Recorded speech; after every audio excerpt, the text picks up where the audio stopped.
नमस्कार। आज के इस एक्सप्लेनर में हम बात करने वाले हैं दक्षिण भारत की, एक ऐसी जगह जो अपनी कमाल की संस्कृति, पुरानी परंपराओं और अद्भुत कलाओं के लिए पूरी दुनिया में जानी जाती है। सच कहूं तो ये हमारी वो धरोहर है जिसकी गूंज सदियों से सुनाई दे रही है। तो आज हम उन खास पिलर्स को डिकोड करेंगे जो इस रीजन को इतना अनोखा और स्पेशल बनाते हैं। ओके, तो चलिए देखते हैं कि आज हम इस जर्नी में क्या-क्या कवर करने वाले हैं। सबसे पहले एक ज्योग्राफिक इंट्रोडक्शन, फिर कार्नाटिक संगीत की मिठास, विश्व प्रसिद्ध डांस स्टाइल्स, भव्य मंदिर और उनका आर्किटेक्चर, वहाँ के रंग-बिरंगे प्रमुख त्योहार और लास्ट में बात करेंगे इस अमूल्य भारतीय विरासत की। तो बिना किसी देरी के शुरू करते हैं।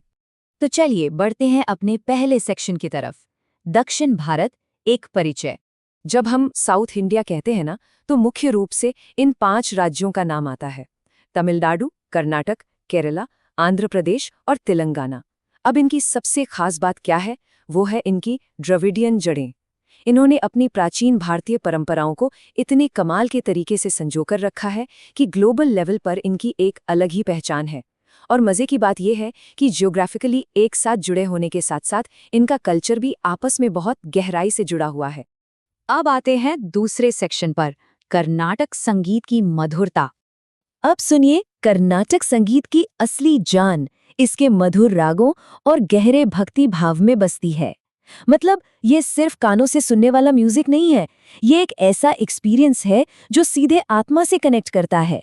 सुर और ताल का ये अनूठा कॉम्बिनेशन लिटरली एक अलग ही मेडिटेटिव स्टेट यानी ध्यान की अवस्था में ले जाता है। ये वाकई बहुत सुकून देने वाला है। म्यूजिक के बाद अब रुक करते हैं हमारे तीसरे सेक्शन का, विश्व प्रसिद्ध नृत्य शैलियाँ। भारतनाट्यम, कथकली, कुचिपुड़ी और मोहिनीअट्टम, ये नाम तो आपने पक्का सुने होंगे।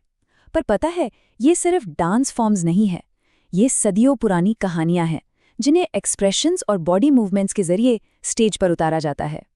इनकी सबसे बड़ी खासियत है इनकी स्ट्रिक्ट ट्रेनिंग और क्लासिकल नियम।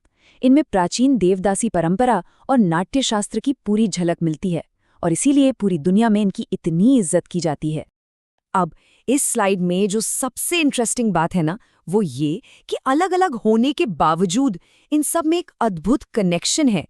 इन सभी में सुंदर भावभंगिमा, बहुत ही अट्रैक्टिव कॉस्ट्यूम्स और ट्रेडिशनल म्यूजिक का एक परफेक्ट मिक्स देखने को मिलता है।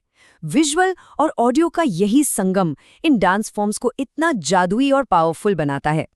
चलिए आगे बढ़ते हैं सेक्शन 4 पर, भव्य मंदिर और वास्तुकला। मीनाक्षी अम्मन, बृहदीश्वरार और विरूपाक्षा मंदिर, ये सिर्फ पूजा की जगह नहीं है, बल्कि भारतीय आर्किटेक्चर के सबसे ऊंचे शिखर हैं। इन्हें पत्थरों पर उकेरी गई विशाल कहानियां मान सकते हैं। ये इस बात का जीता जागता प्रूफ है कि उस जमाने में भी लोगों के पास कितनी बेहतरीन इंजीनियरिंग नॉलेज और साइंटिफिक सोच थी।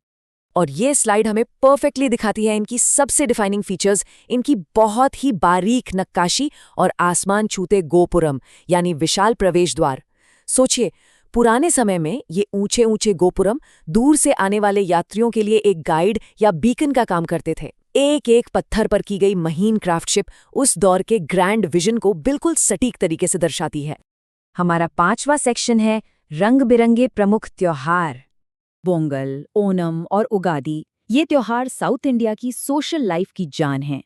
क्योंकि ये मुख्य रूप से खेती और नई फसल के आने से जुड़े हैं, तो ये लोगों को एक साथ लाने और पुरानी संस्कृति को आज के मॉडर्न टाइम में भी जिंदा रखने का काम करते हैं। इन त्योहारों को जिस खुशी, नेचर के प्रति आभार और परंपराओं के साथ मनाया जाता है, वो सच में देखने लायक होता है। और अब हम आ गए हैं अपने आखिरी सेक्शन पर, एक अमूल्य भारतीय विरासत। तो क्रूशियल पॉइंट ये है कि दक्षिण भारतीय कला और संस्कृति हमारी पूरी भारतीय विरासत का एक अनमोल हिस्सा है।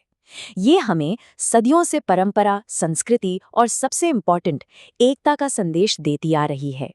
म्यूजिक से लेकर डांस तक और मंदिरों से लेकर त्योहारों तक, ये सारी रीजनल डाइवर्सिटीज जब आपस में मिलती है ना, तो वो एक बहुत ही मजबूत और अटूट धरोहर बनाती हैं। इस एक्सप्लेनर को समाप्त करते हुए स्क्रीन पर एक बहुत ही गहरा सवाल छोड़कर जा रहे हैं। इन जैसी क्षेत्रीय परंपराओं का संरक्षण आज के आधुनिक समय में भी विविधता में एकता का टाइमलेस मैसेज कैसे देता रहता है? ये एक ऐसी धरोहर है जो ना सिर्फ पास्ट की महानता बताती है बल्कि प्रेजेंट और फ्यूचर को भी आकार देती है। यह एक ऐसा विषय है जिस पर हम सबको गहराई से विचार करना चाहिए। इस प्रस्तुति के साथ जुड़े रहने के लिए धन्यवाद।